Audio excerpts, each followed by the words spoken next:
Shit. Uh-oh. Hey, my name is Bilal. I'm with Welcome to Dignity campaign. Yeah.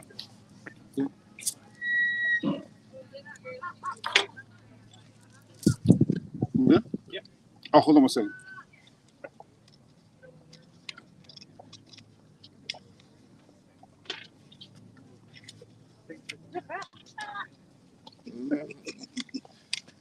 Okay. Peace and blessings, love and light to everyone. Thank you so much for joining us here today. My name is Jumaane Williams, public advocate of the city of New York. I want to thank all my partners who are here representing New Yorkers, Congress members, Clarke, Congressman Velasquez. We have many advocates who are here as well, who joined us today, who have been in the fight in New York, in DC, and nationwide for many, many years. I also want to thank Mayor Eric Adams back home, who helped to elevate our agenda at a press conference in New York this morning. Also want to shout out Tiffany Raspberry, who's here from the mayor's office. We wanted to make sure we came down for several reasons, just for a framework. One, the migrant crisis, the asylum seekers, has been off of the media for a few weeks, for a few months, and we're concerned because the situation is no less dire than when it was in the media cycle. And we know New York City is getting 100, 200 folks still every single day. And that is going to increase exponentially after May 11th, after the change in Title 42. We want to make sure we get ahead of that. We also want to make sure we lifted up the issues of Black migrants and Black immigrants that often gets left out in the conversation. And so we came to DC today to have conversations directly with people who are making the decisions, to collaborate with executives and legislators from New York City to DC. In the last day or so, we met with and spoken with agencies like the Department of Justice and HUD. We have spoken with senators and representatives from New York and nationwide. What we have found is that some folks, particularly those who are outside of New York, actually thanked us because they were unaware of how dire it still was since it has been off of the media cycle. And we want to make sure that even our New York delegation heard from us, and we're trying their best to move on one accord. So we found broad agreement on what we needed to do, but the way DC works, it felt sometimes there was a lack of urgency on many parts of it moving at the same time. We know that often DC moves slowly on immigration reform, on gun violence, and so many issues where we need to change. And sometimes it feels like DC is removed from these crises. But we see the urgency in New York City, the immediacy of it, the crisis, the immediacy of the crisis. We know that we can have quick action from DC if DC wants to move quickly, if it's a priority. It's happened before.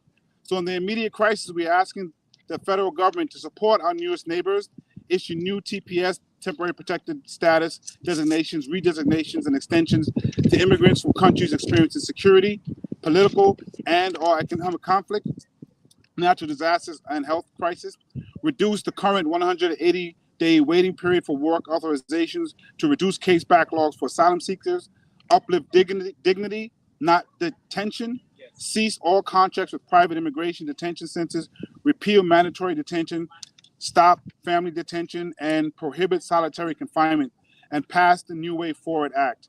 And of course, we need federal funding to meet the crisis. Right. The money issue is real. We are going to continue to push our city government to do what's morally and legally right to do at this money and time. But we have to explain that it is unsustainable without the resources that we have to have. The issue at play here goes beyond the asylum seeker crisis to underlying infrastructure. That's why we're also calling on Congress to take steps, including ensuring health care in a human right by expanding eligibility and access to Medicaid, CHIP, and Affordable Care Act health insurance, exchanges for DACA recipients and other undocumented immigrants. Also getting money to flow for vouchers for things like housing helps us free up space, particularly from folks and New Yorkers who have been waiting in our systems for a very long time. Getting folks out of the system will help new and aspiring New Yorkers and new Americans to come through the system. We also are trying to get other municipalities to open up their space as well across the country, but also within New York State, asking the governor to encourage other municipalities to open up space to help so we can spread the loving nature of who we are to make sure folks are arriving here and living with dignity.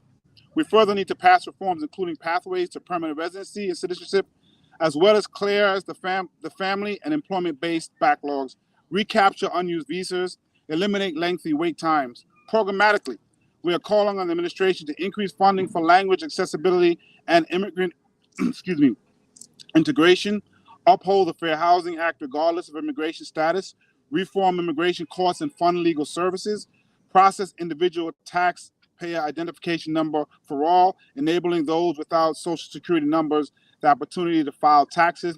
Here again, we want to bring up particularly immigrants who are coming from places like Haiti, like West Africa, who often have problems at the border with language access. We're asking folks to put a tracker system in electronically and on the paperwork where you can just put on there what language folks speaks that will make it easier as they move from space to space.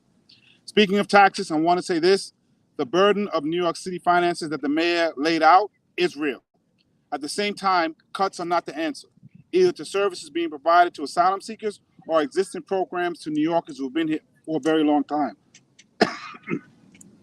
Cuts, fight for resources, or mean we have to be clear when we're speaking about this, that we are speaking in a way that is not pitting people against one another. We can't do that. We can provide everything that everyone needs. In fact, many of these issues have existed pre-asylum seekers. Had Congress moved, had DC moved, had other people moved, we would have fixed it and it would not be as acute as it is right now. We can't leave anyone out of this conversation. We can't leave anyone without the supports they need. Back in New York City, it is Immigrant Heritage Week, and I am the son of Black Grenadian immigrants. So many of us here today and back home in New York come from immigrant backgrounds and have our own immigrant heritage story. The asylum seekers arriving in our city have their own stories as well, a part of New York's, and we have an obligation to do all we can with all we have, to uplift their stories, voices, and needs, and meet them with action. What we do now is going to be the immigrant story that generations tell of what happened when they came to America, when they came to New York. With that, I want to first call up our congressional reps who I know I have votes to go to. So first I want to call up Congresswoman Clarke, who was very helpful, appreciated, and also chairs the Caribbean Caucus. Awesome. Thank you so much. Let me thank our public advocate for bringing the fight here to Washington, D.C., but I'm just going to give him a little schooling. We do things by seniority here. And there is a woman who is from the great state of New York who has been a leader on immigration even prior to me coming to Congress, and who has been a mentor to me. And I'd like to bring to the fore at this time, Congresswoman Nydia Velasquez. So just so I know, I was doing it. Who came first? That's what I was trying to do. Well, my bad. Seniority. Seniority. That's why I'm a city elected. Well, I gotta tell you that I made it here. I was in my car waiting because I didn't see anyone that I could recognize. But of course, Yvette was here. And I came here and I look at her and I say, "Are you Yvette?" Well, her new look and her hairstyle, I love it. I love it. Congratulations. Jumaane, thank you so much for coming down and make the case and be part of our efforts here in Washington to tell the American people since when we lost our way. We cannot allow for this to happen. We have to continue to be the beacon of hope for so many migrants and immigrants who came to the shore seeking a better life for themselves and their families, and to contribute to America. So the federal government, and I want to thank the mayor, because on this issue, he has been amazing. And we are here to support his effort, but also to recognize the financial burden that New York City has been dealing with and has been exposed to. The federal government must take responsibility for caring for people exercising their right to seek asylum in the United States of America and provide states with the resources they need to respond to this crisis. And Jumaane Williams discussed and mentioned so many actions that can be taken. And I just want to echo and be supportive of every of the actions that you mentioned. But with more federal funding, we can help expand shelters, provide legal aid, and ensure that asylum seekers that have basic needs like adequate clothing and food are met. Increased funding at the federal level is necessary and will help our city meet this moment, but it's not a permanent solution. It is important to remember that this crisis did not begin a year ago and is not confined to New York City. It is the result of a broken immigration and asylum system that has needed fixing for so many decades. Our government must build the capacity of our federal agencies to process asylum seekers and ramp up our ability to process people seeking protection at ports of entry. We must also step away from policies like the Biden administration's proposed asylum ban, which will lead to more harm to men, women, and children fleeing their countries for a better life. I look forward to working with my colleagues on the local, state, and federal levels to meet this moment and ensure New York City remains a beacon for people worldwide dreaming of a better life. Thank you. Thank you so much. Don't get me in trouble. All right. Now you're up. Okay, I'm up now.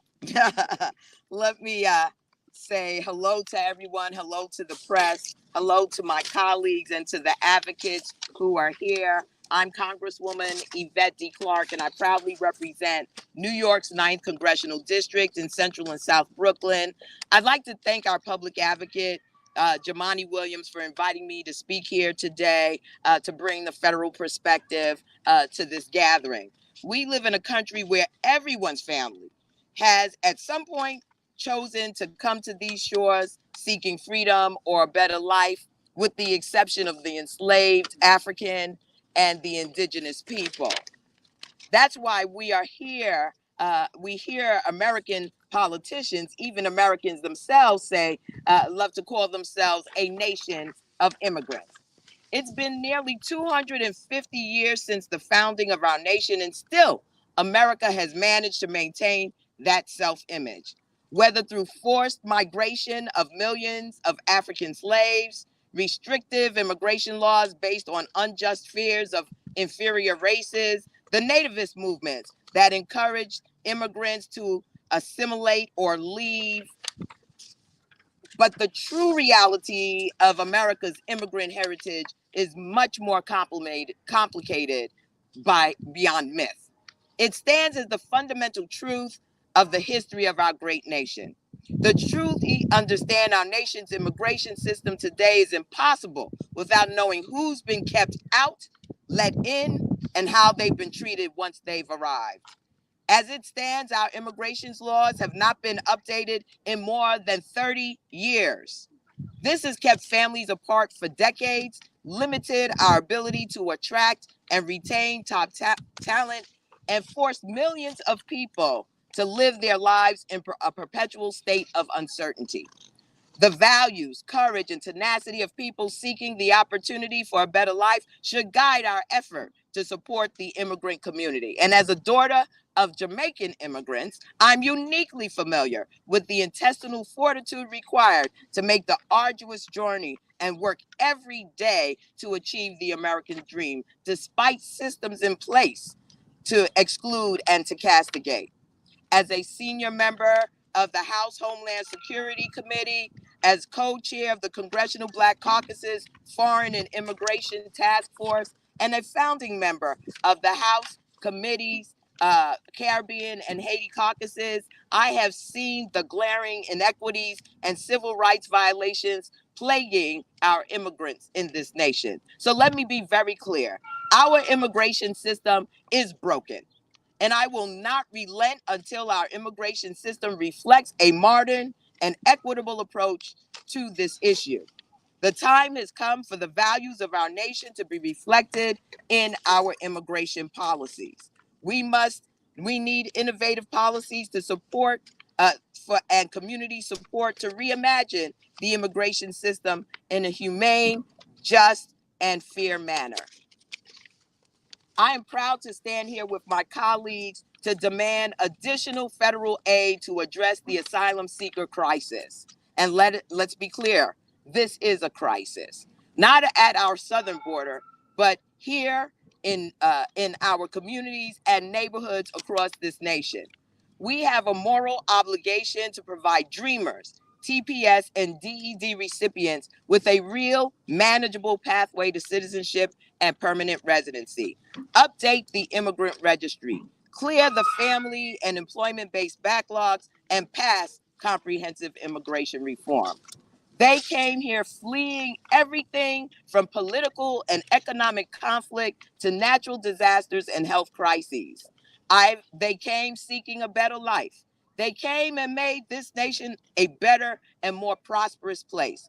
We are a nation of immigrants, founded by immigrants. So we must do better for our immigrants. In closing, happy Immigrant Heritage Week. And let me just say to our public advocate, to our mayor, Eric Adams, job well done. Thank you for your advocacy. Thank you for standing alongside those who are just seeking the American dream, who are fleeing persecution, violence, and economic crisis, climate change. We are better than the system that currently exists. With your advocacy, with your support, we're going to make that change. We're going to make that difference. And I yield back. Thank you so much. I think I know this one. So next up, our Congressman Alexandria Ocasio-Cortez. Thank you so much, and thank you to our public advocate Jumaane Williams, as well as all of our other advocates and community organizers here today, trying and making sure that we do not let our eye off the ball when it comes to justice for our immigrant communities, as well as allowing New York City to do what we do. From the beginning of this country, it is a tale as old as this country. New York City has been the place where immigrant families make their future in this country. And we must preserve that legacy, and we call on the administration to make the changes necessary so that we can continue to be that place in the world where families can aspire to come and transform their lives for the better. We have known for a very long time that when it comes to what New York City contributes to this country, it is an overwhelming amount of money, even in the form of taxes. So when New York City requires that help and that assistance so that we can welcome immigrant families and do right by them, it is the right thing to do to provide those resources to us. We are experts. Our city is experts in welcoming immigrant families. I would rather these families come and make a place and contribute to New York City because they are valuable. They have so much to offer. And we hear that from our families, from the immigrant families here as well. And one of their biggest requests, let us work. Let us work. These families themselves, they say, we don't want to rely solely on our systems and entirely on systems of public assistance or shelters. We want to work. We want to contribute to this city starting today. And so one of the many asks is to have the Biden administration provide and lower the wait time for work authorizations as these folks continue to build a life here. It's also what New Yorkers want and what our industries want. So many industries, from hotels and hospitality to beyond, are also telling and calling on the Biden administration, let us hire them. Let us accept their work and their labor in a dignified and equitable way. They want to pay taxes. They want to start a life. So who are we to get in the way of that when both American citizens who want to accept them, and the folks who come here who want to contribute are all on the same page. It is a no-brainer. We are here as New Yorkers, and we are asking the administration, let us do what New York does. Let us allow people to make an American dream here, because we know what results from that. That is why New York City is the greatest city on earth, because of our support, our acceptance of immigrant communities. And it always has been the case, and we are fighting for that to continue to be the case. So with that, I yield back to the public advocate. Thank you. And of course, in the seniority rank, next up our Junior. Congressmember Dangle. Freshman. No. All right, freshman. Thank you, guys. Public Advocate Jumaane Williams, it's great to have you in Washington on the grounds of the Capitol. All of the other advocates, it's really nice for you to come to highlight what is such an important issue right now in our city and across the country. As the home of tens of thousands of migrants right now, New York City has welcomed our newest neighbors with open arms, and that is something we all should be so proud of. My grandmother was a baby when she escaped and her family escaped anti-Semitism in Russia and came through Ellis Island before settling actually down here in Washington, D.C., where she and her older brothers were able to live the American dream, go to college, and build lives for themselves. And I now have the honor of representing the 10th District of New York, which includes Ellis Island and looks out right at the Statue of Liberty. We are in my community as well, we have some of the shelters for many of the migrants and asylum seekers who have come to New York City. And just like Congresswoman Ocasio-Cortez said, when I visit them, and I went with the public advocate to see one of the shelters, all they are saying is that they want the opportunity to work. They bring skills, they bring experience, but they are willing to do whatever they can to build a life for their families here. Now, we are obviously dealing with this crisis because New York City is welcoming these migrants and asylum seekers with open arms, unlike many states on the border. And that, of course, is draining the city's budget. So I am happy to be able to sponsor two bills, or I should say request significant amount of money from the federal government along with my colleagues. We've called for $264 million to address the immigration case backlog. And we've also called for New York City to receive a significant share of the $800 million in the shelter and services program to support the communities in the work that we need to care for new migrants. But because this issue of the right to work is such a critical one, I co-sponsored, along with some of my colleagues here, the Asylum Seeker Work Authorization Act. Because what happens right now is that even after you apply for asylum, which takes a long time, you have to wait 6 months to apply for work authorization. That is completely excessive and unnecessary and is a barrier to so many people to be able to build a life for themselves and to get off of the city's dole so that the city does not need to take care of them to provide them with shelter. We need comprehensive immigration reform, and we are going to continue to work on it. We are here together, along with the public advocate, to advocate for that immigration reform so that those who seek our shores to have a better life, to escape persecution, to escape the fear that so many are feeling right now around the world, can get access and opportunity to pursue the American dream. And that is what we are all here together. That's what we're here to highlight.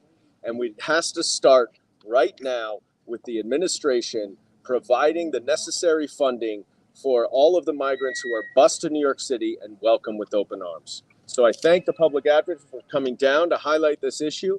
I thank the mayor, Eric Adams, as well for all of his work and determination and dedication to ensuring that migrants and asylum seekers are treated with the dignity they deserve. And we look forward to continuing this fight. Thank you so much. Thank you. And thank you to our representatives. I know it's a busy day. Thank you so much for taking the time out. We're going to hear from some of our advocates. I did want to lift up two things. One was just so as we have the work authorizations, I want to be clear because I can hear what some of the responses are going to be. Believe it or not, in many spaces, there are labor shortages that people are saying they need people to work.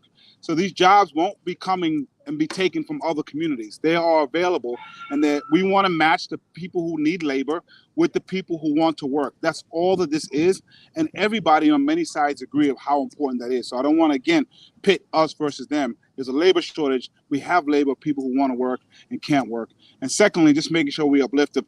These problems did not start with the asylum seeker. It has made it more acute because of where we are. But had we dealt with the broken immigration system before, had we dealt with the housing crisis before, we would not be where we are today. I want to thank the advocates as well. We could not have done this day without the advocates helping, pushing, making sure that we had the right talking points. So I want to call up many of the advocates who are here today. First, Bilal Ascaria. Oh, man. Ascaria. Bilal Ascaria, welcome to Dignity. They jack up my name all the time, so I apologize. Thank you. Thank you so much. Thank you so much. Thank you, everybody. My name is Bilal Ascaria. I lead the Welcome with Dignity campaign for asylum rights, and I just don't lead the campaign. I also came here as a child with my parents when I was only 5 years old, fleeing the war in Afghanistan. So my family sought asylum here. We represent the success of the asylum story in the United States. It is a privilege for me to stand in front of these representatives and elected officials today speaking to you because my family was given a chance that so many people today are not. When we boil it down, the American people show us day in and day out at the local level what it means to welcome people with dignity. From people like my first grade teacher, Mrs. Street, who, when I showed up the first day of school, not speaking English, not knowing the country, set aside books for me, a little special place for me, and gave me the extra attention that I needed to learn English and become integrated into that classroom. Since then, I'm here now in front of the United States Capitol, advocating for people who are seeking the legal and human right to seek asylum. It happens in places like in my own neighborhood in Baltimore, where I found that one of my neighbors was tutoring Afghan kids who had fled the fall of Kabul into English, and another neighbor who was raising money to purchase a bicycle for another person seeking asylum. We are at our best when we live up to New York City's example, and I want to thank the Office of the Public Advocate for your advocacy today here. I also want to humbly offer a little bit of a correction. This isn't a crisis caused by asylum seekers. The asylum seekers are not a crisis, right? The crisis is the people, the elected officials who are using people seeking asylum as political pawns, right? People who are busing people, sometimes without their consent, to across the country, and not seeing them as human beings. We know that when we welcome people with dignity and we implement the solutions that we have collated on our website, welcomewithdignity.org/solutions, family case management, dignified reception model, and integrated community solutions, that people seeking asylum can thrive like I have. And so I want to thank everyone here today for their advocacy, for coming down to DC. Jumaane, thank you for leading this effort, and thank you again to the members of Congress. We can welcome people with dignity. Thank you. Thank you so much. Next, we have Dr. Henry Love from Women in Need. Thank you, Public Advocate, and thank you to all the members of Congress who are here today with us. I am proudly the Vice President of Policy and Planning at Women in Need, WIN, which is the country in New York City's largest organization providing supports to families and children experiencing homelessness. Every night, WIN serves about 6,000 people a night, and that includes over 270 asylum-seeking families that came just in 2022 alone, including over 700 children. Before the winter started, we started to provide our families seeking asylum with over 1,000 winter coats. 700. And we are just one provider. And last month, we began our legal clinic series, which has screened hundreds of our residents to understand when their deadlines to apply for asylum are, and help them build their cases, and will hopefully support them as they apply through that process. And this is incredibly important in terms of all those topics that were mentioned earlier, work authorization. For so many of our families, the reason why they came to New York, the reason why they want to do better for their families is through work. And so it is imperative that we came today to represent our hundreds of asylum-seeking families that are pleading for the right to work. We are here because the homelessness crisis and the immigration crisis are one and the same. They are not separate. Over half of our clients are immigrants, with 1/3 of them being asylum seekers. Homeless families need housing, simple. And our newest New Yorkers' only choice is shelter, and they have no option to get out right now. They don't qualify for any types of benefits, SNAP, housing vouchers, and they can't work. So what we're calling for is the passage of the Asylum Seeker Work Authorization Act, the funding of at least $650 million from the emergency funding to reimburse providers and municipalities like New York City that are supporting asylum seekers in their times of need. And I want to be really clear about these families. These families have young children. They are fleeing imaginable violence. We had the opportunity to talk to our clients who were fleeing horrible violence in Venezuela and Honduras.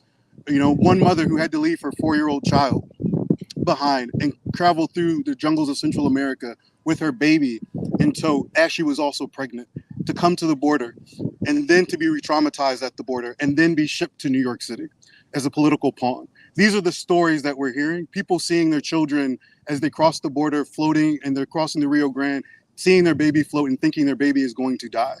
These are people who want to work and want to do better for their families. They're not evil, bad people. They're not criminals. They want to work. And so I'll stop there. But again, thank you so much to our public advocate for allowing us to be here to represent so many of our clients. Thank you so much. Appreciate it. We have Ronald Clarke from Baji. Thank you to the public advocate and his staff for making this event and today happen, and the past few days of advocacy on the Hill, and also the congressional leadership for all the work that they're doing on this matter. I apologize in advance because I'm reading off my phone. So again, my name is Ronald Claude, and I'm the Director of Policy and Advocacy at the Black Alliance for Just Immigration, also known as Baji. We're here today to ensure that we are centering Black immigrants in our advocacy. And so here is a brief snapshot of the reality that Black migrants in this country face and what we need to work together on in order to address those issues. In the United States, Black immigrants who have contact with the criminal legal system have a 76% chance of being deported compared to 45% of the immigrant population overall. And if you're Caribbean, it goes up to 83%. Black immigrants make up only 5% of the undocumented population in the US, but make up 20% of the immigrants facing removal based on criminal convictions. Black migrants pay the highest bonds, spend the most time in detention, and are 6 times more likely to be placed in solitary confinement, which is especially true for Black LGBTQ members. We can't address the immigration system if we don't address the disparate treatment of Black migrants. So that's what we wanted to be here today to center. We wanted to make sure that as we are talking about solutions and immigration policies that would address the situation at the border and in New York, that we don't forget that there's an acute crisis that is happening to Black migrants that needs addressing as well. And I'm proud and glad to be with our public advocate who understands that and the congressional leadership behind me that are working on that matter specifically. So short and sweet, but thank you for your time, and I'll pass it on. Thank you so much. Yes, thank you. And last up, well, we want to acknowledge Oliver Moreno from the Immigrant Legal Resources Organization. So thank you so much for everybody for being here. We got a couple more meetings to go, but happy. I don't know if there's any questions or anything like that. Okay. Peace, everybody. Thank you. Oh, I also want to shout out